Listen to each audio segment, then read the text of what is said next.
La vie est-elle une partie de plaisir? Non. La vie est-elle une vallée de larmes? Oui, ça c'est dans la Bible, mais elle n'est pas que vallée de larmes. Elle a ses larmes, elle a ses joies. Elle a la fleur de ses roses et elle a les épines de ses roses. Est-ce qu'elle est un combat aussi? Elle est un combat. Nous allons le voir. En tout cas, le Padre Pio n'abandonne jamais ses fils dans le danger.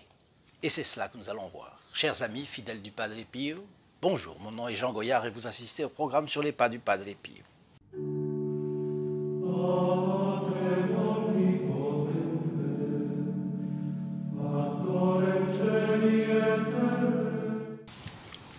Aujourd'hui, c'est le père Yazenzanilo qui nous fournit une histoire palpitante, pour ceux qui aiment les films d'horreur, si on peut dire comme ça.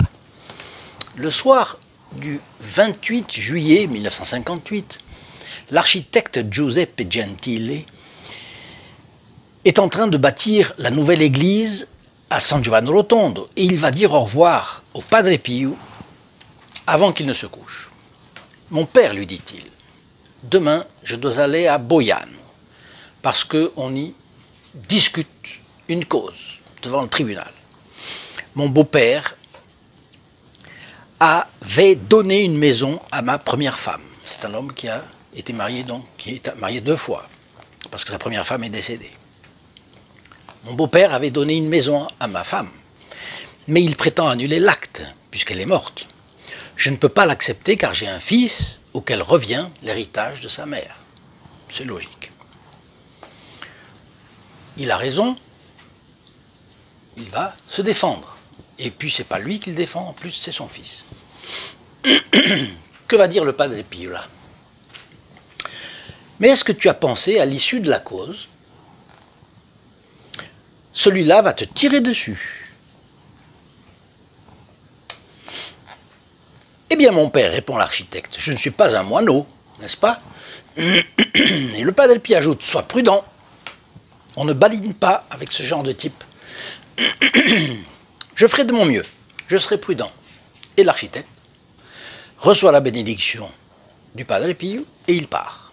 Il arrive chez lui vers 20 h et le lendemain, il va voir son beau-père pour lui proposer un accord juste avant que la chose ne soit décidée. Et là, il trouve son beau-père inflexible et dur. J'ai encore un fils, moi, et il faut que je m'occupe de lui, et non pas de toi. Bon, on arrive au débat. Et là, je pense que c'est un débat devant le juge de paix. Je pense que c'est ça. Et la cause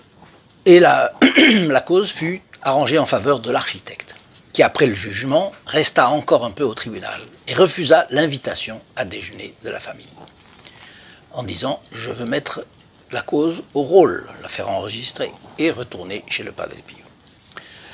Le beau-père était en train de rôder furieux. Et avant de monter l'escalier, il lui dit « tu as gagné la cause, mais je ne te laisserai pas lire la sentence affichée publiquement. »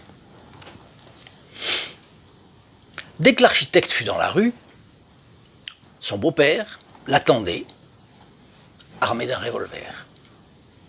Il se rue contre lui et met en pratique son furieux dessein. Il était 13 h, le premier coup de feu atteint l'épaule de l'architecte. Il chancelle, mais il trouve la force de zigzaguer, de sorte que les 3 coups suivants ratèrent leur cible. Il se réfugie chez un boucher et tombe par terre. Et là, il serait mort, tout simplement mort, si le boucher n'avait pas immobilisé ce fou qui le pourchassait. Amené à l'hôpital, il est opéré immédiatement, mais les médecins ne réussissent pas à trouver la balle qui l'a touché. Entre-temps, le blessé répétait « Prenez mon portefeuille, il y a le crucifix de Padre Pio dedans ».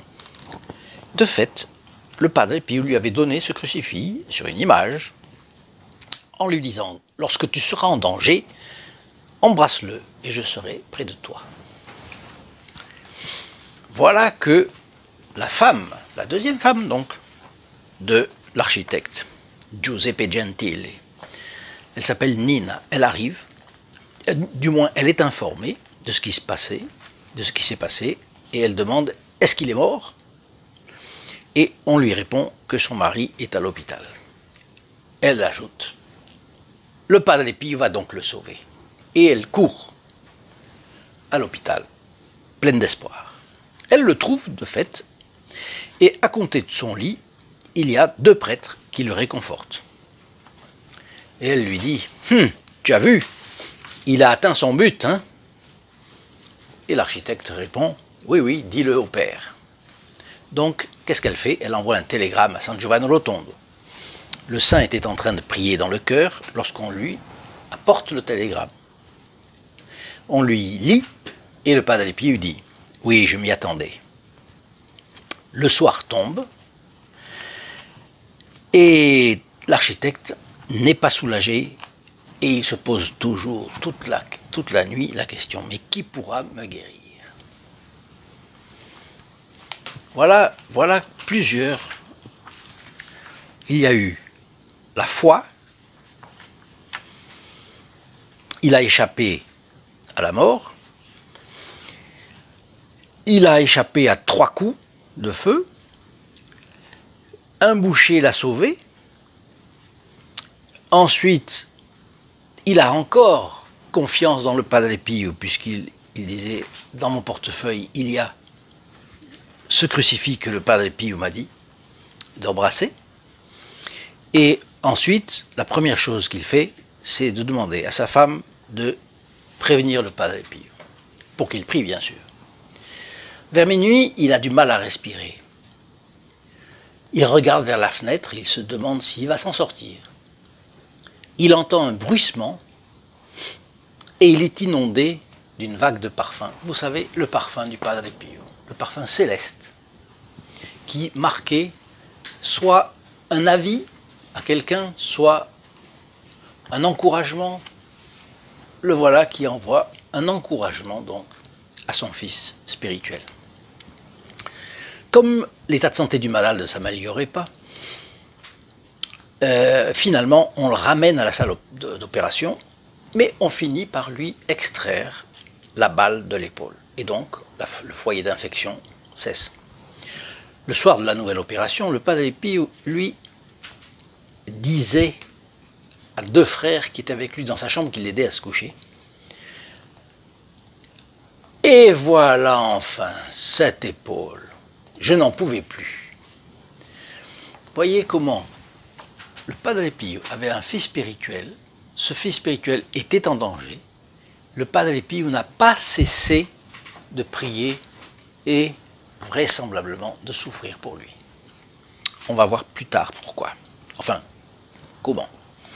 Peu à peu, l'architecte se remit et finit par quitter l'hôpital.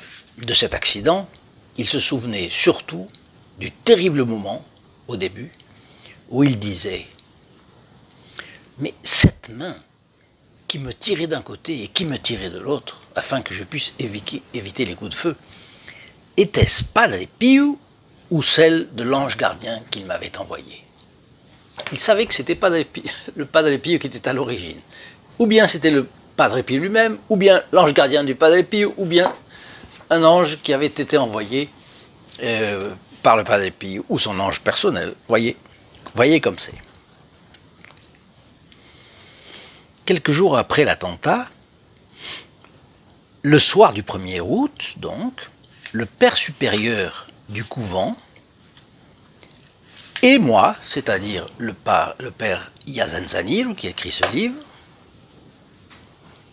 nous étions allés dans la chambre du Padre Pio, qui s'était couché. C'était le père Carmelo Durante da Sessano et moi. Et on l'a rassuré sur l'état de son fils spirituel. Et ça, mon père, c'est pour que vous ne fassiez pas une autre nuit blanche par inquiétude.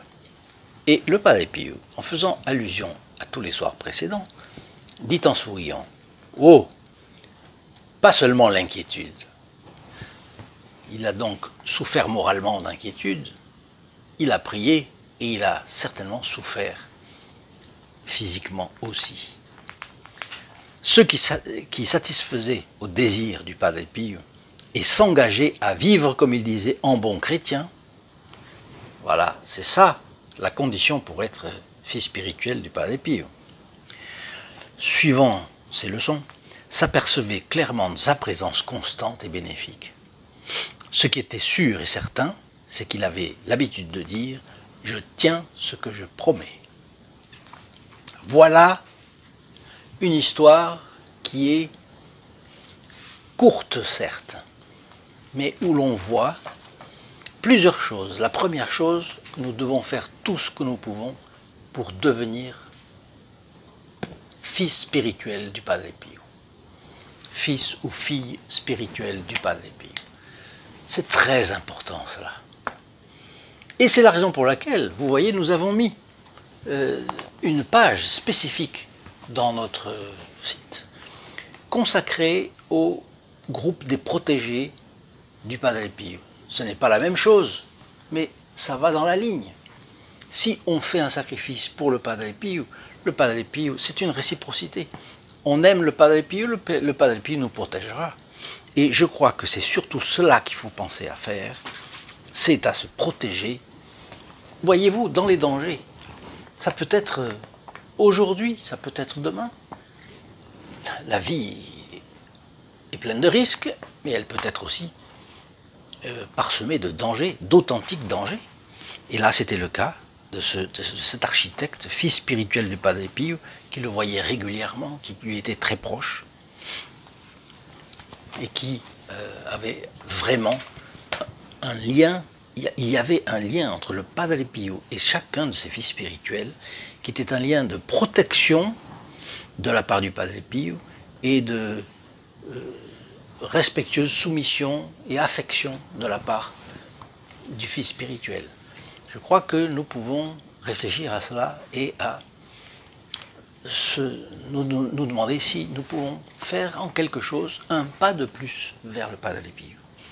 Ça c'est une chose qu'il faut, à mon avis, avoir bien présente à l'esprit pour se guider dans le monde d'aujourd'hui. Si vous avez aimé cette histoire, mettez votre like, abonnez-vous. Si vous ne l'êtes pas, vous savez que vous rentrez dans la messe de vendredi qui suit votre clic d'abonnement. Actionnez la clochette, ne l'oubliez pas non plus. Et puis, je vous demande vos commentaires. Si vous trouvez que même une histoire courte comme celle-là vous intéresse, mettez-le dans vos commentaires. Si vous trouvez que ce n'est pas très adapté, dites-le aussi. J'ai besoin de savoir si cela vous plaît ou si ça ne vous plaît pas. Et puis, je rappelle également que si vous voulez recevoir cette belle estampe du Padre Pio, vous avez deux manières. La première manière, c'est tout simplement de le demander dans la description de cette vidéo ici. C'est très facile, vous le demandez, vous le recevez. Mais, si vous devenez membre du groupe des protégés du Padre Pio, là vous en aurez 3, vous aurez des médailles, et vous avez toute une série d'avantages que vous verrez dans la page qui est dédiée dans notre site. Je vous souhaite donc la bénédiction du Padre Pio, je vous dis à demain, et je vous dis surtout une chose que j'étais en train d'oublier. Le 25, je voulais vous le dire, le 25, lundi 25, vous voyez, nous sommes aujourd'hui le 21. Et j'ai fait cette vidéo un peu en avance, justement pour ça. Le 25, lundi 25, c'est l'anniversaire de la naissance du Padre Pio. Autrement dit, c'est le jour où il arrive à la lumière de ce monde, où il va être préparé dans une jeunesse avec beaucoup de souffrance, mais avec beaucoup de consolation, puisque vous savez que son ange gardien lui tenait compagnie, la Sainte Vierge lui apparaissait, le bon Dieu, notre Seigneur Jésus-Christ, lui apparaissait, et il va avoir tous dans des grandes consolations, d'immenses consolations spirituelles et d'immenses souffrances physiques et morales. Donc cette préparation-là, cette jeunesse, qui va le préparer à sa vocation, à sa mission, c'est plus qu'une vocation, c'est une vraie mission qu'il a reçue, eh bien, tout dépend de cette naissance-là. Et je crois que vous aurez à cœur de vous rappeler le lundi 25 mai 2020, vous aurez à cœur de vous rappeler de cela, de vous unir au Padre Pio par la prière. Et puis, sachez qu'il y a une messe ce jour-là qui est dite pour notre chaîne. Et je suis sûr que si vous pouvez vous unir à cette messe par la prière, vous en serez content. Mais je suis sûr aussi que si vous pouvez vous faire un sacrifice de plus pour le Padre Pio, ce jour-là, vous serez encore plus certain de recevoir de la part du Padre Pio une consolation, une grâce peut-être même non pas du tout sensible, mais de toute façon une grâce qui vous aidera dans votre vie. Donc je vous souhaite une très bonne journée et à très bientôt. Au revoir. In nome del Padre, del Figliolo e dello Spirito Santo, e così sia. Sia lodato Gesù e Maria, e